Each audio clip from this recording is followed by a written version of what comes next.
Let's go. Okay.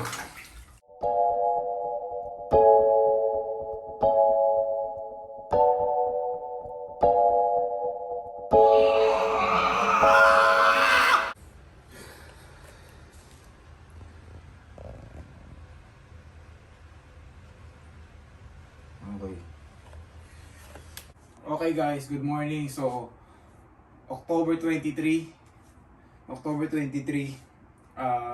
Monday, check-in day ulit. So, yung timbang ko ngayon, 74.6. Pang 3 linggo ko na yata o 4 na araw na puro ano lang ginagawa ko, puro mobility lang yung ginagawa ko kasi nga may nararamdaman akong tightness dito sa ano ko, sa inner thighs ko, sa groin. Tapos nadadama yung ano ko, scapulas ko. Hindi ko ma-release, sobrang lalim. Pero ngayon, medyo mas maluwag na siya. So check in tayo, side, back.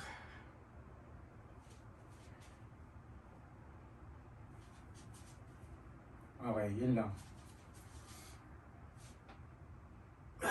Let's go. Baba dyan. Okay, andito tayo, nag-ayos ba tayo ngayon? Meron tayong cameraman ngayon. Meron tayong special guest ngayon. So, ito cold plunge tayo. Normalan lang yung lamig ng tubig, di naman ganun kalamig. Saktuhan lang, pero malamig siya. So, magalaw-galaw tayo para mas mahirap. Tapos pagkatapos nito, mag-gym na kami. Kasama ko yung cameraman ko. Titignan ko kung makakapag-shoot tayo ng content sa gym. Bakit lumilipat ka? All the way down. Good. Sige pa.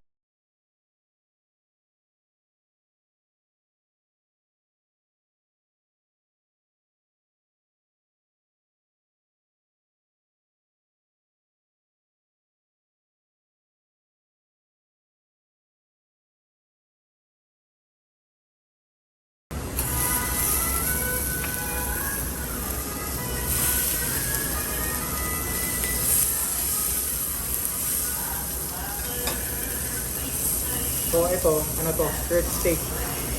Curd steak siya. So mataas din yung protein content nito. Pasok na pasok to.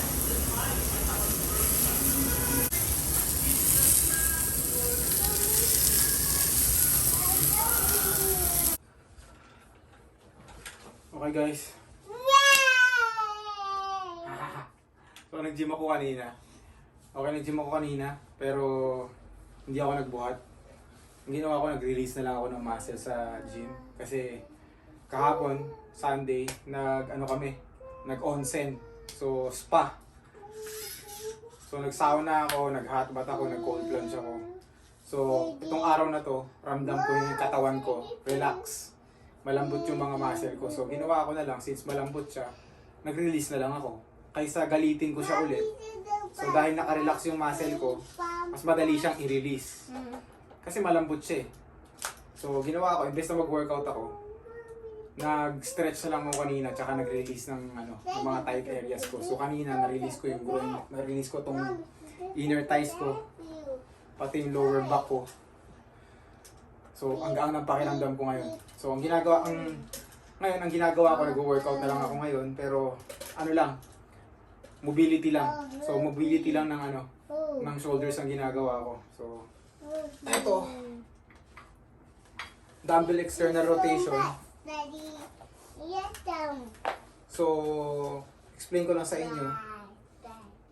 May nararamdaman akong imbalance sa hips ko. Isipin nyo sa hips ha. May nararamdaman akong imbalance sa hips ko dahil sa scapulas ko.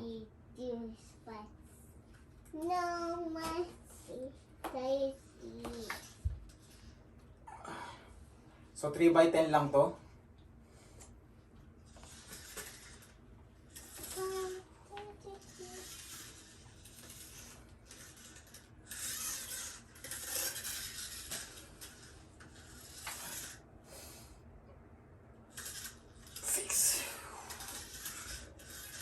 Seven, last set ko na to. 8.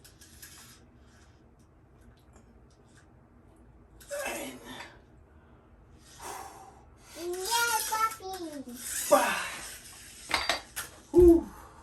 Bilang side. So yun yung last set ko.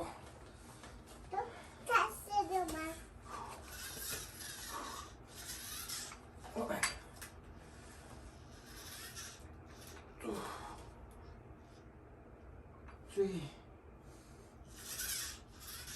4,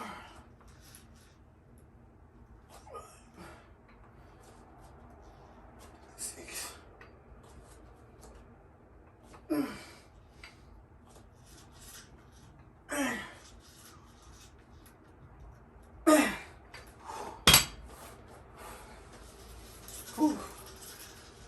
Sarap.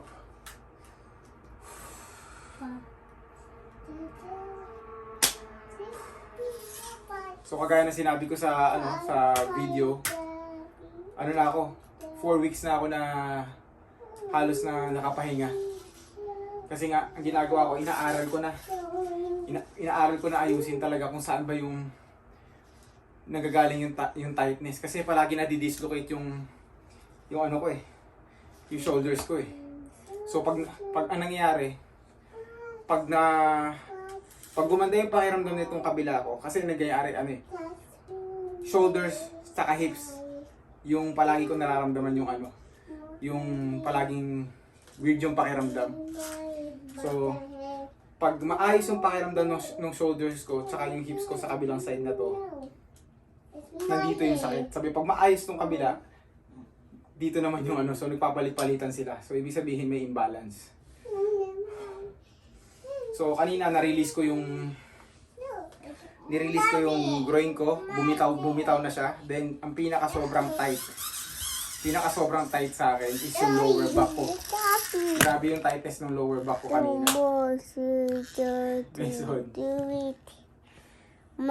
So grabe yung tightness ng lower back ko kanina.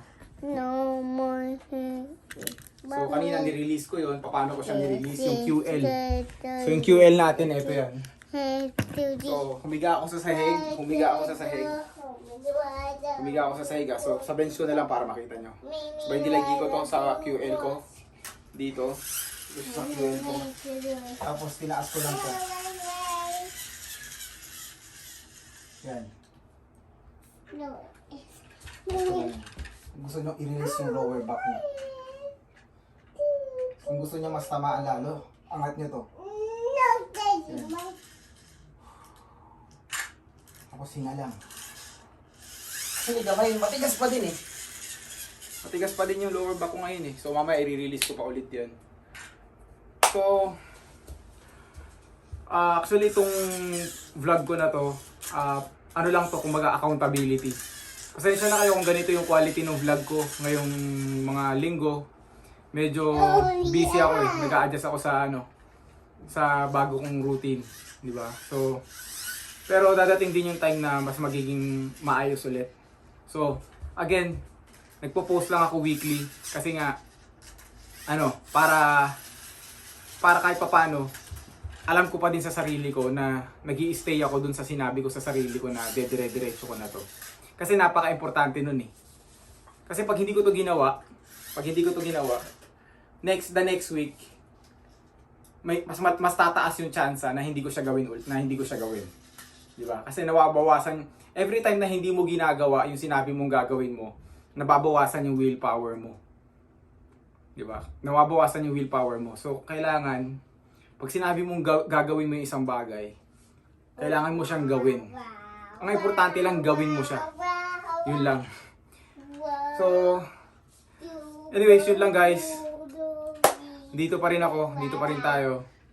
Update lang. Believe.